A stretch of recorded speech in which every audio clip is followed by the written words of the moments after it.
Well, g'day, Max here again. Welcome back to the shop. So this video is a bit of a sidestep offset video from our Kasto Power Hacksaw rebuild series. We have a part out of the Kasto Power Hacksaw that we have to do a bit of a delicate repair procedure on. So I thought, because it's such an unusual procedure, I thought it deserves its own video in itself. So what we're doing, we've got a connecting rod out of the Power Hacksaw, the Kasto, and has an oval big end bearing, and we need to rectify it too. Bear in mind, it's a Power Hacksaw, it's not a connecting rod out of an engine which is whirring around at quite a lot of strokes per minute. Yeah, the old Power Hacksaw one, she's just a slow revving, slow rotating item. So let's head over to the bench. We'll have a bit of a measure up. Well, we'll get the old bearing out, have a measure up, and you'll see what's going on. And then we will proceed to, I'll use this term very loosely, but we're going to jig grind it.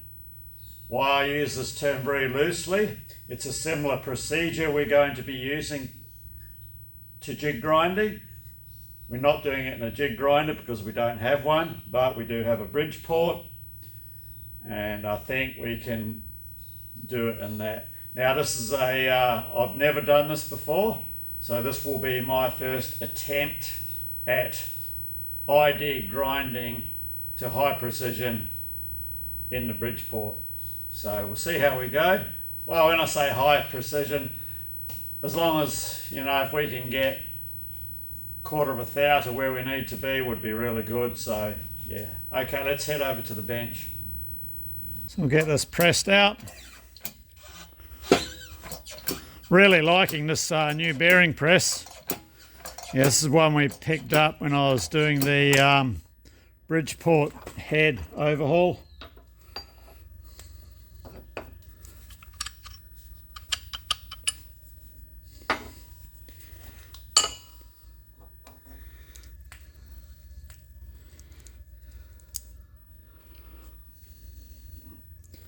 Okay, we'll have an inspection.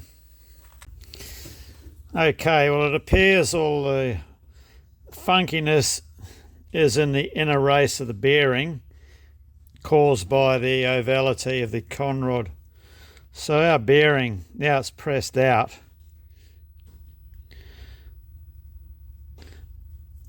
it's 62 millimeters. It's actually 62. Hang on.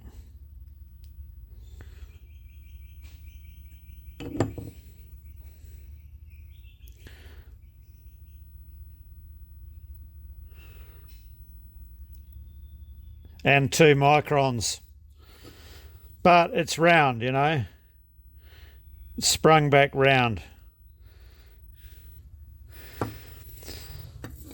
So with this egg-shaped, it's hammered the crap out of the inner race.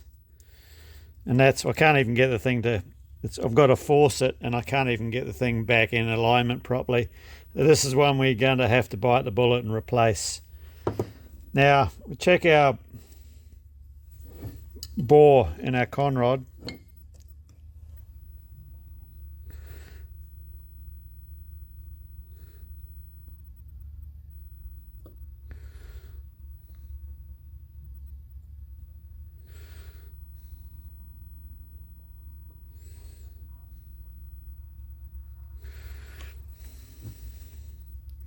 I was just checking a couple of different spots, from the base of the hole to the top of the bore then. So we are going that way.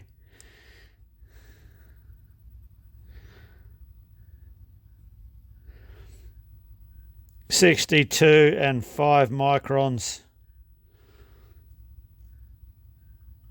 Yeah. So near enough to size for size, it's close enough too. So we'll go the other way.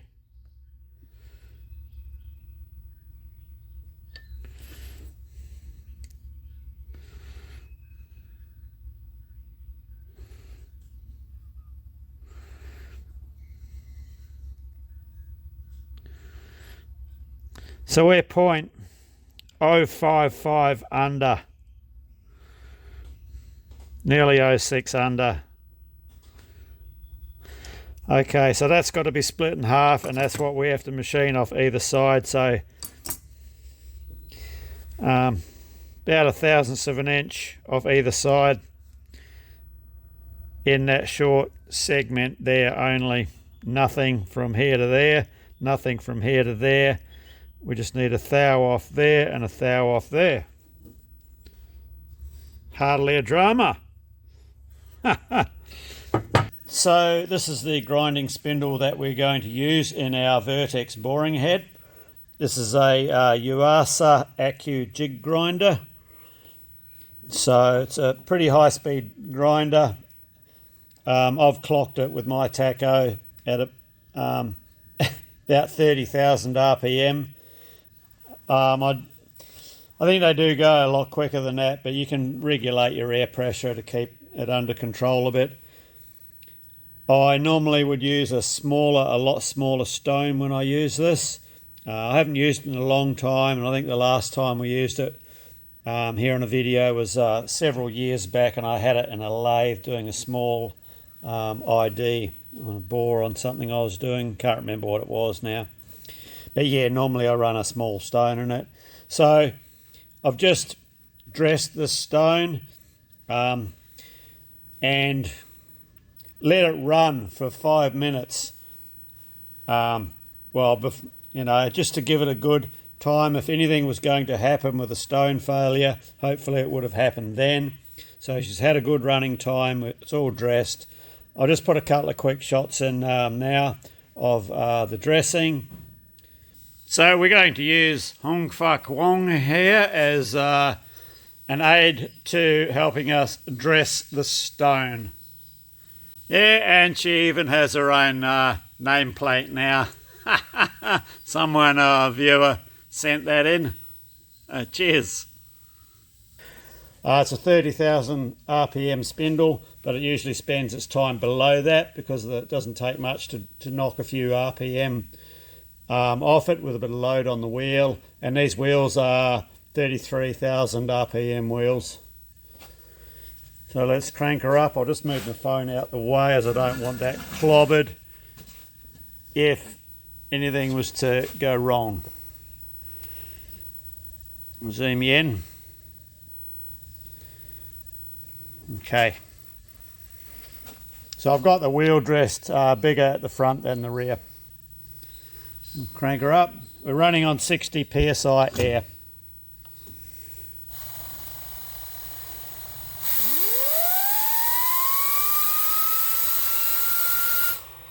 One thing, if you've never been on a jet aeroplane, this is a little bit what it sounds like.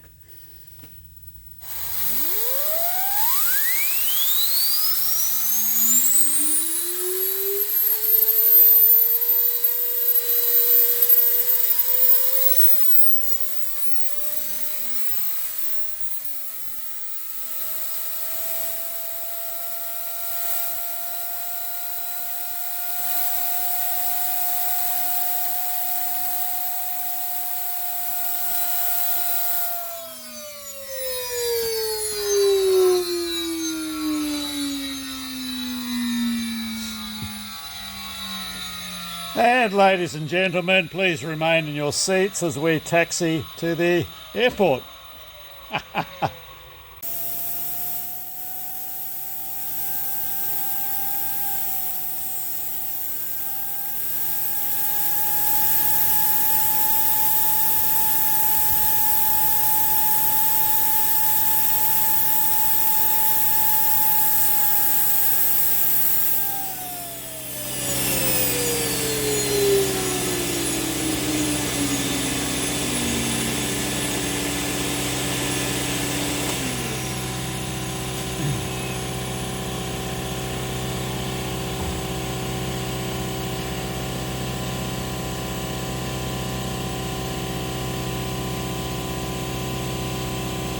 Okay, that'll do there. It's got a little bit of run out on the face, so I don't know if I can get that by hand or not. We'll give it a go.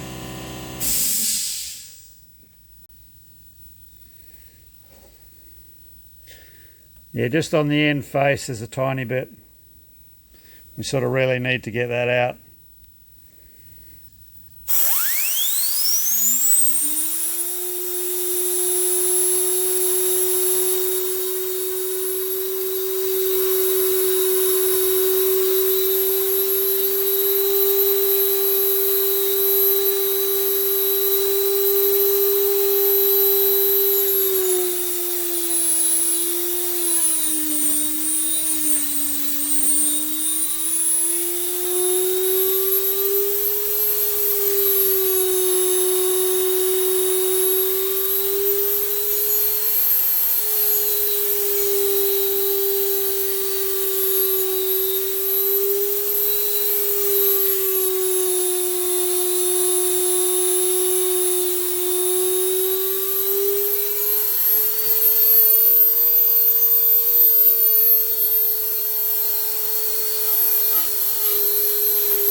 That's looking a lot better.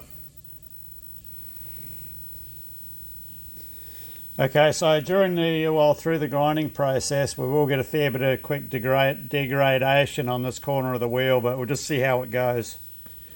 I'm avoiding dressing a short parallel section on here.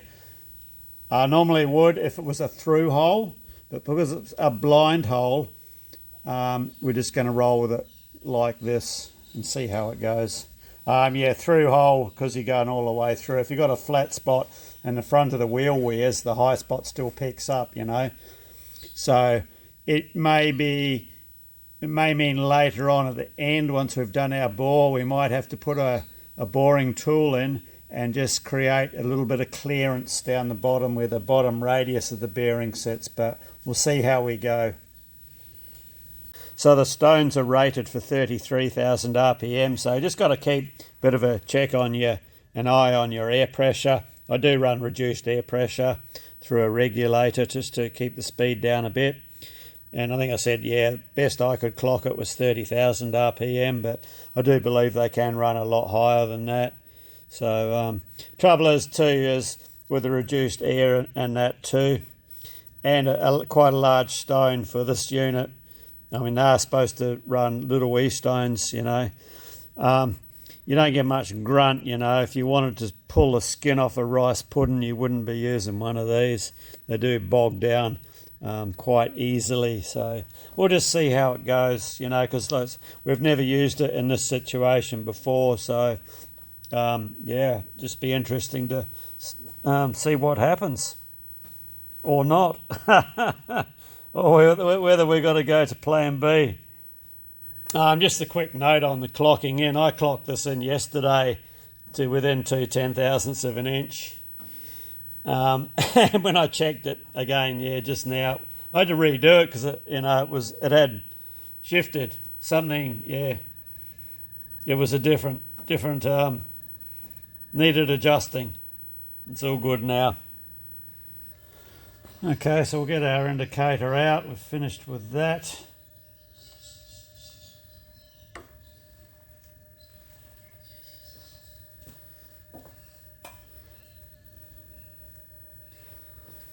Now,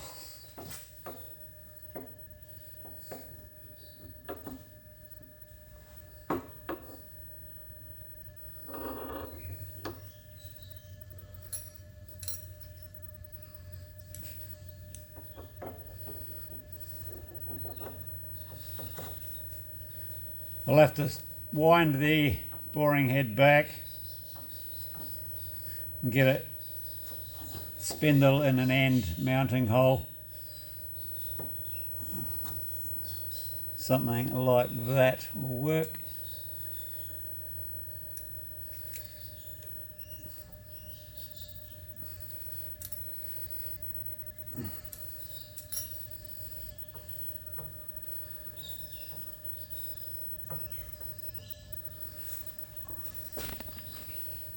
Bring our quill down a bit.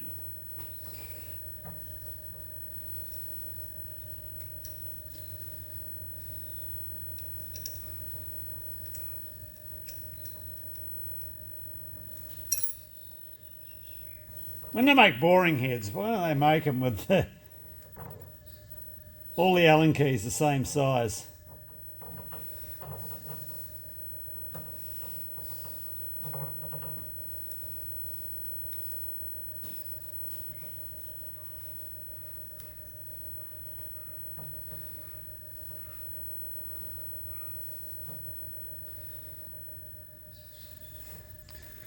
So I'm just feeling when we're just contacting there. We'll back that off actually because we need to be. We're going to be contacting the sides first.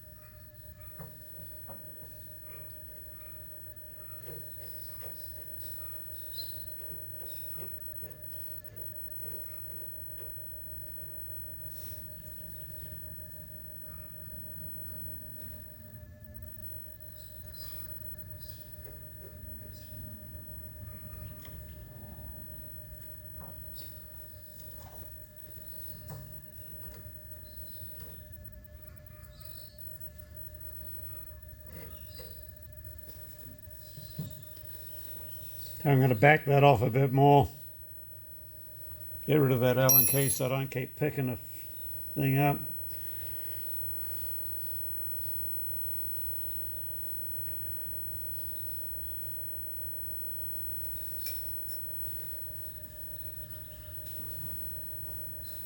Okay, should be right there. Yes, I have no idea how this is going to go, especially regarding because of the amount of extension we've got coming out, you know, between the length of the boring head and this jig grinding thing here. As I said, we've never used it like this before, but we'll just, you know, see what happens. So we've blued up our bore, so we'll crank everything up and see if we can get a spot where our wheel is touching off on the bore either side, and like I say, we'll just have to see how we go. You know, we've got a lot of extension hanging out, so you kiss a lot of accuracy goodbye straight up there, but you don't know till you give it a try. I've never done jig grinding before, so I'm not sure what RPMs they would normally use on a bore like this. This would be a 62 mil bore or something like that.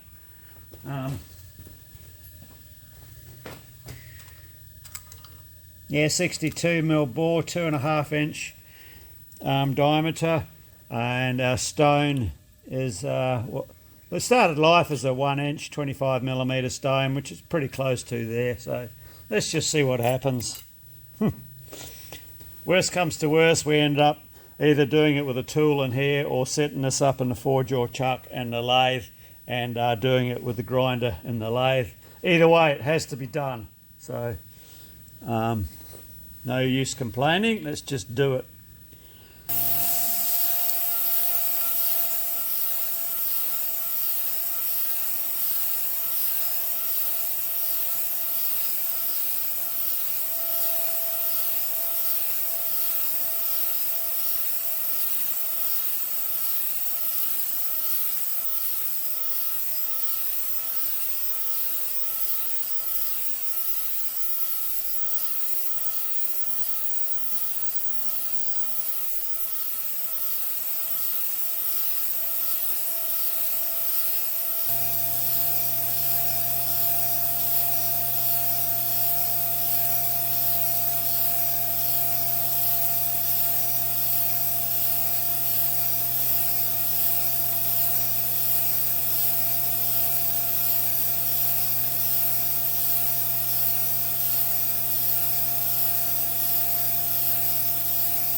That's a bit hard for you guys to see, but yeah.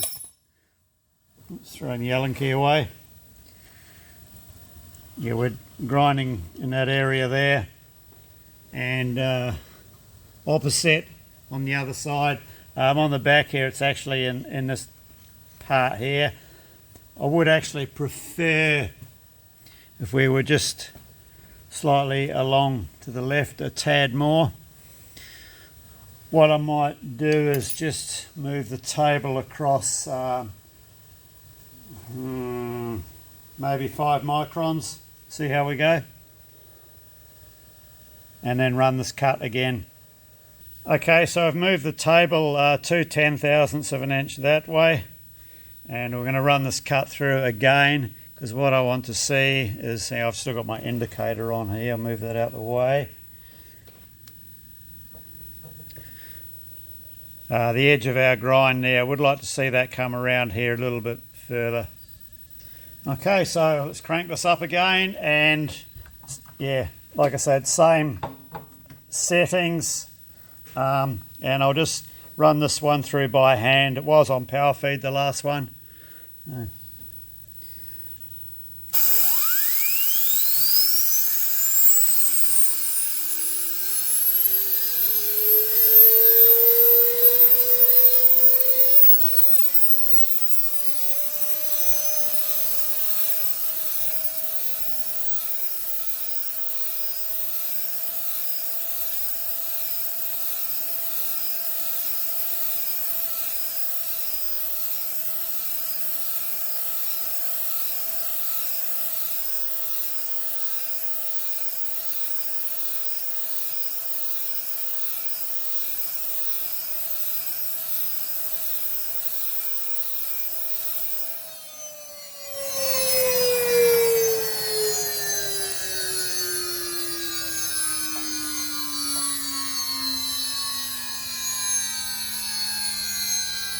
You know, I think I'm going to roll with that.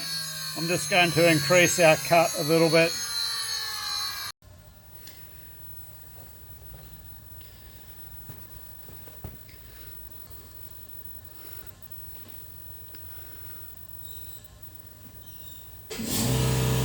So go 0.02 further off the diameter.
Okay, that's looking really good. We've got a close duplication of what we have here on the opposite side here. I don't think you're going to be able to see. I'll give it a go. And that's a shot from the opposite side. So yeah, we're going okay. So I'll need to get a bit of a measurement.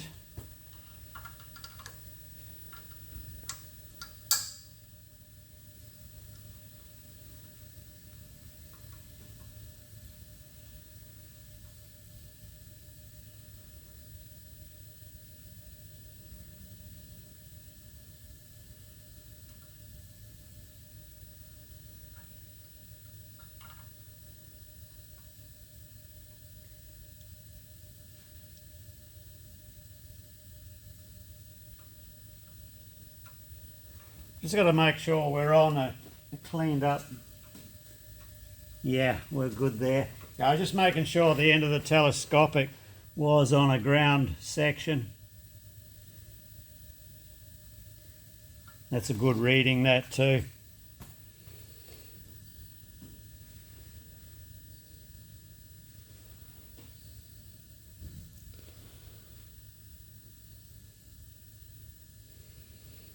So we've got 0.04 millimeters to go.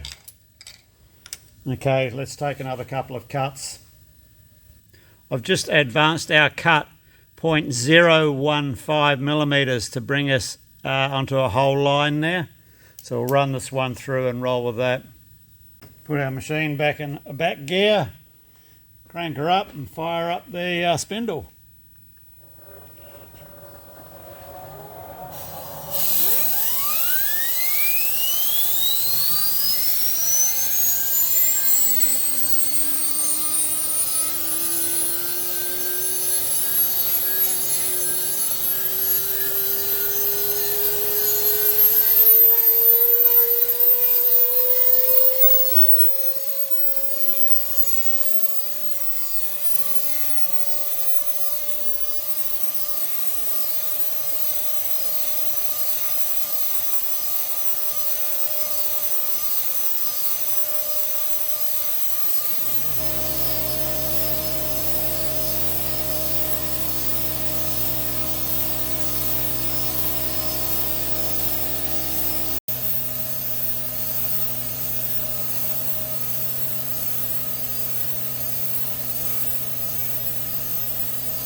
Okay, we'll take another measurement when this thing stops.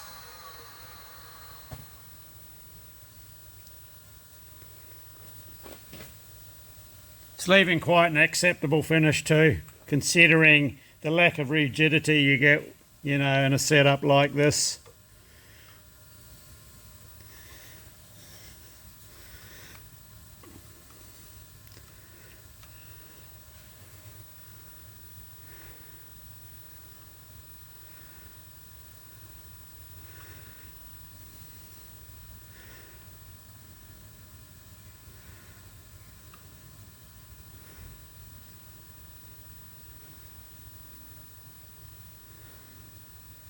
Okay, I've got a really good reading there.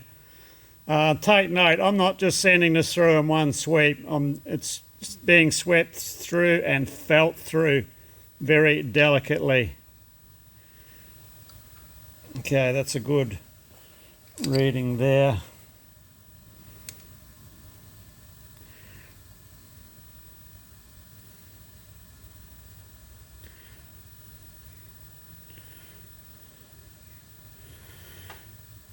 We've got 2/100ths of a millimetre to go.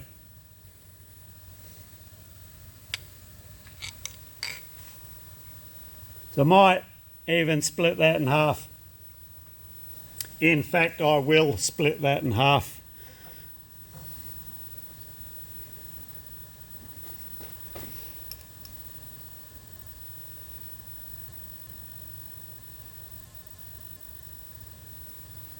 Okay. Send it.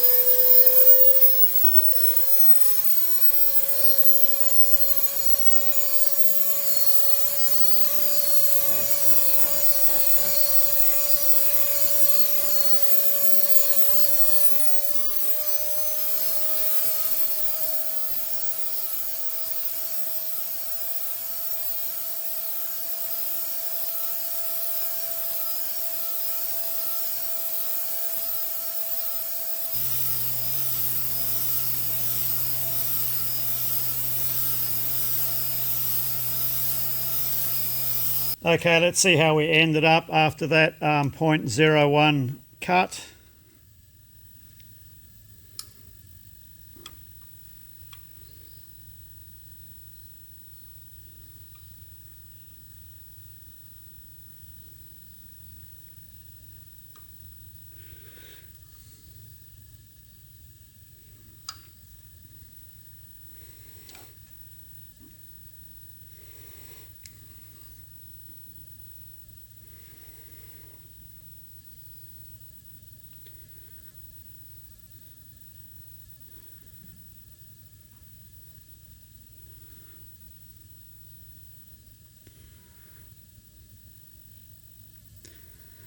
It took 5 microns off.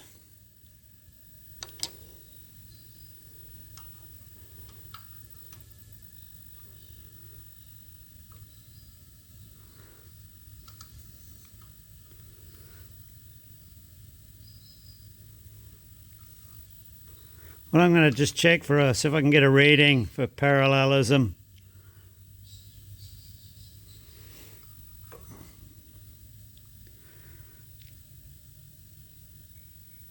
So we're not too bad, pretty good.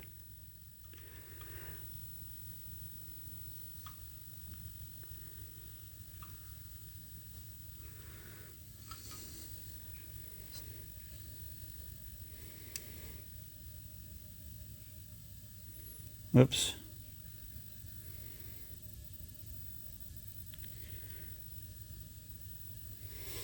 Yeah, it took 5 microns off, so a little bit of spring, might be a little bit of wheel degradation into that, so it's okay. We're going to take another 0.01 millimeter cut and just keep repeating what we're doing.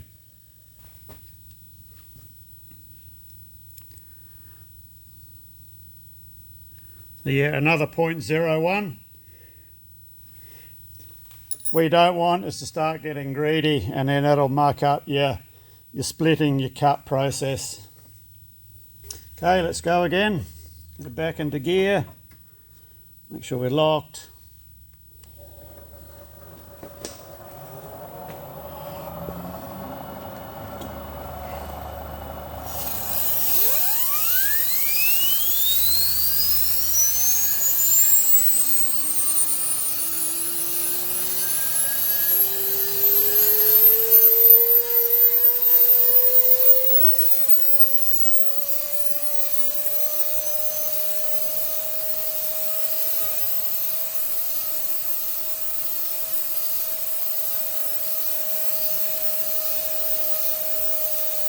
Compressor will kick in a minute.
Okay, let's do another measurement.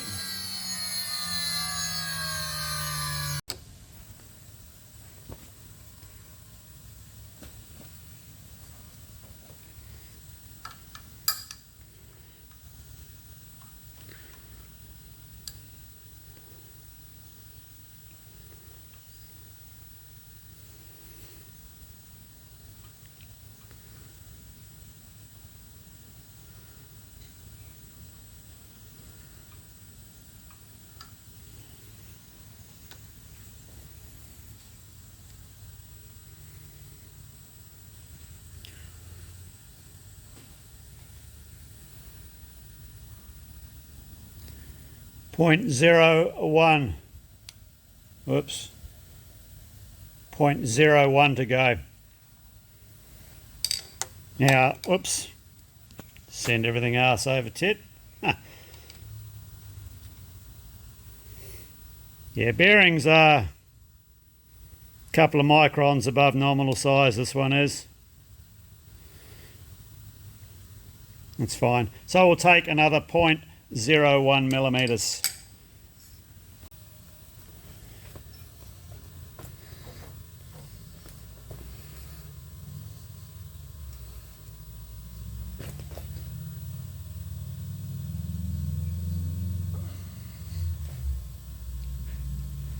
Okay.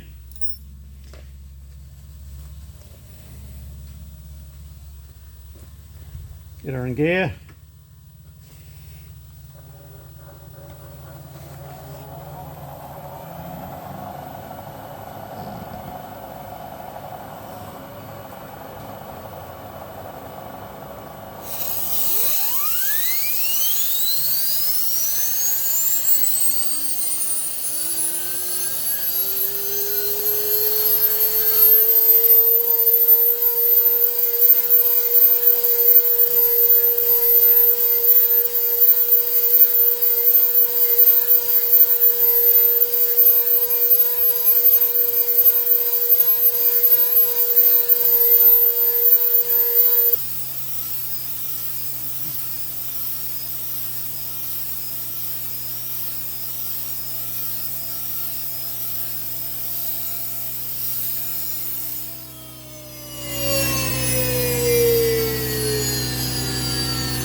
So I think we're going to be there, or as close to I'm as game enough to take it.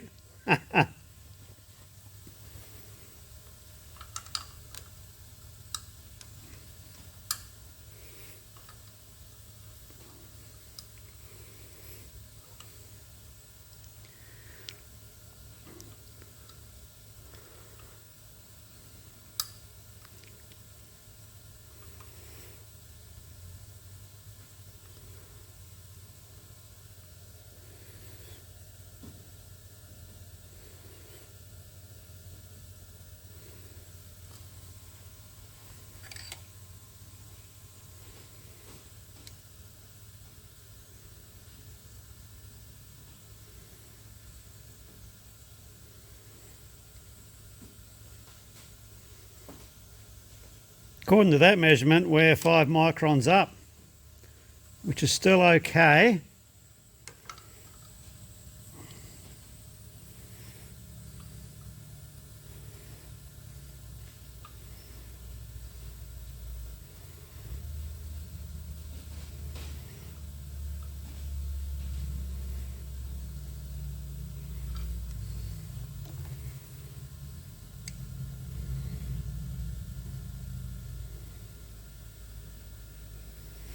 Down the bottom, we're smack on it.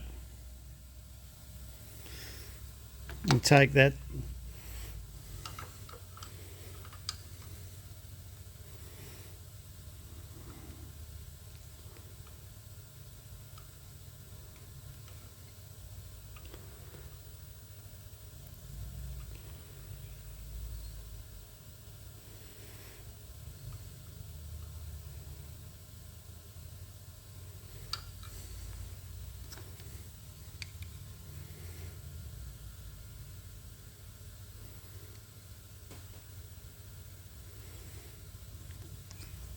We might have about 0.01 taper in this.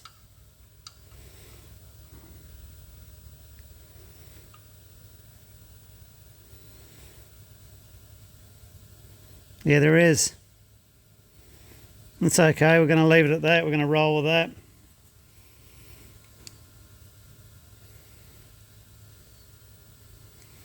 Lower half of the hole is bang on 62, and our bearing is 02 up.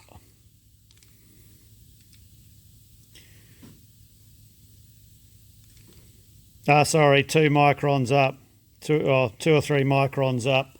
So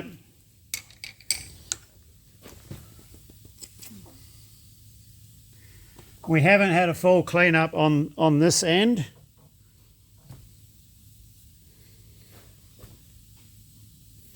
And our wheel's touching, there's a bit down the bottom that hasn't cleaned up on that end. So I'm going to call it good. So let's get her out and have a close up.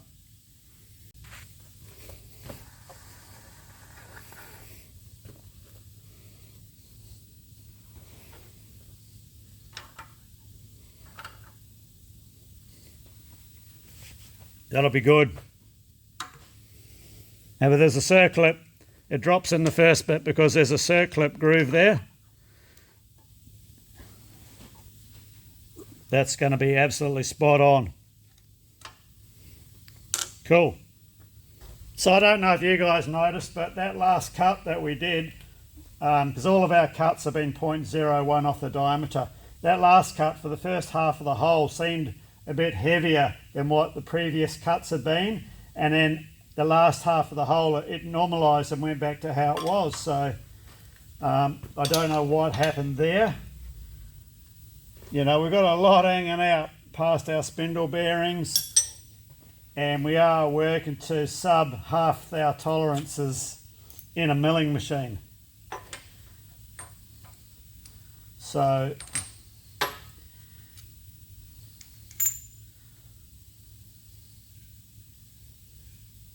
we still have a witness 12 o'clock and 6 o'clock. Let's get her over on the bench so we can see it better. No, I'll do it here. I'll clear a space.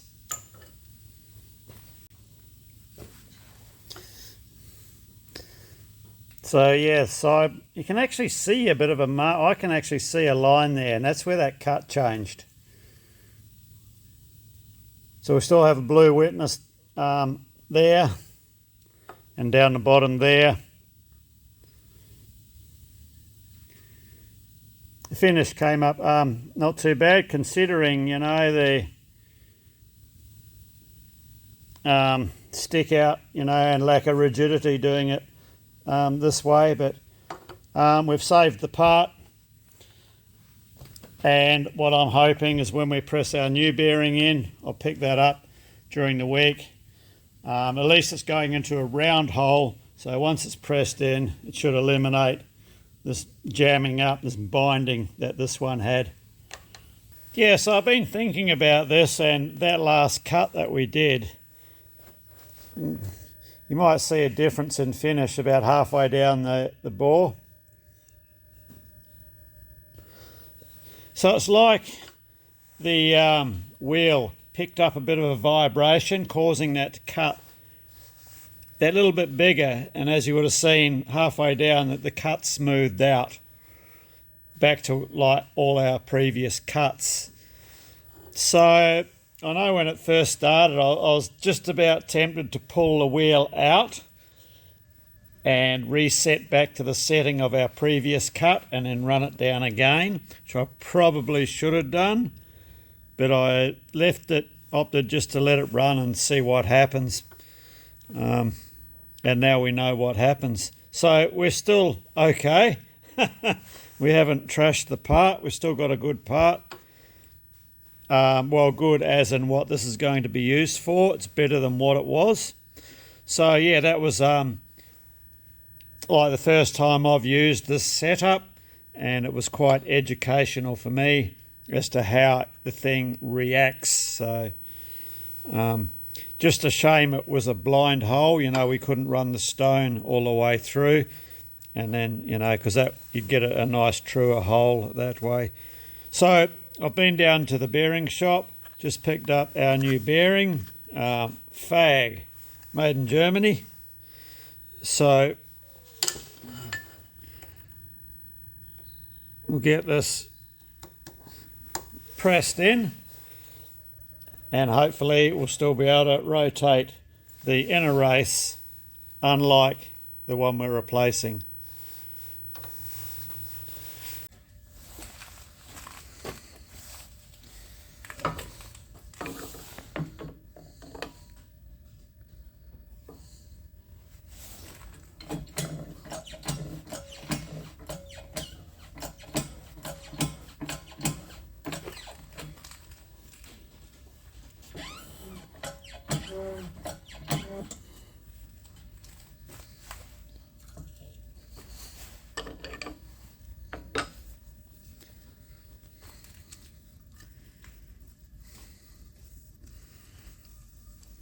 what we want. Beautiful.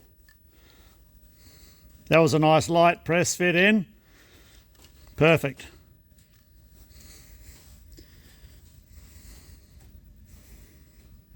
Okay, the route we took worked fine. As far as other methods to, get the same result, well, you're quite limited because, well, you got to remember the conrod had already stretched this bore, so you don't want to be boring this out for a bigger bearing or sleeving it, and reducing this diameter here down. So you sort of really, you can't replace it because you're not going to be able to buy one of these. You'd have to make another conrod, which is quite a viable option. What I would have done if this bearing was loosened here is probably contemplate doing a spray weld build up on the bore and going that route before I went to make another conrod. So I think that could have worked as well. But we got the result we're after. Okay, I think we'll bring this one to an end here. Something different. It was certainly something different for me. Yeah, I've ID grounded balls before, but never with this setup here. And yeah, it was quite an educational experience to learn how this thing is likely to react or not react. So, okay, good result. Good enough for our Kasto. Anyway, cheers, thanks for watching, and yeah, don't forget to catch up on the rebuild series of the Kasto Power Hacksaw, where you'll see this get fitted back in its spot, and then eventually you'll see the saw cutting some steel bars, we hope. Alright, cheers.